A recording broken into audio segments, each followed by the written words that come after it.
शिवसेना ठाकरे पक्षाच्या प्रचार गीतामधील जय भवानी या उल्लेखावरून उपमुख्यमंत्री देवेंद्र फडणवीस आणि अजित पवार यांनी उद्धव ठाकरे यांना चिमटे काढलेत. पाहूया.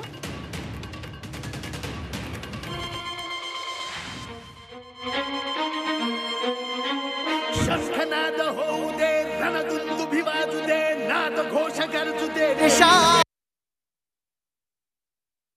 एक गोष्ट मी सांगतो, तो त्यांच्यातला आणि इलेक्शन कमिशन मधला प्रश्न आहे, त्याच्याशी आमचं घेणं देणं नाही. एवढंच मी फक्त म्हणू शकतो की ज्यांनी हिंदुत्व सोडलंय त्यांनी आपल्या गाण्यात तरी जय भवानी का आणावं असा एक प्रश्न निर्माण होऊ शकतो.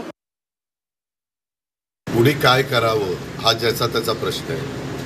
त्यांनी का नकार दिला ते मला काय माहिती, मी काय त्याच्याबद्दल बोलणार आहे. माझं म्हणणं आहे की आपण संविधानाचं पालन केलं पाहिजे, घटनेचं पालन केलं पाहिजे, कायद्याचं पालन केलं पाहिजे. आपण ज्यांना स्वायत्तता दिलेली आहे, ज्यांना तो अधिकार दिलेला आहे, त्यांचं निवडणूक आचारसंहितेच्या नियमांचं पालन केलं पाहिजे.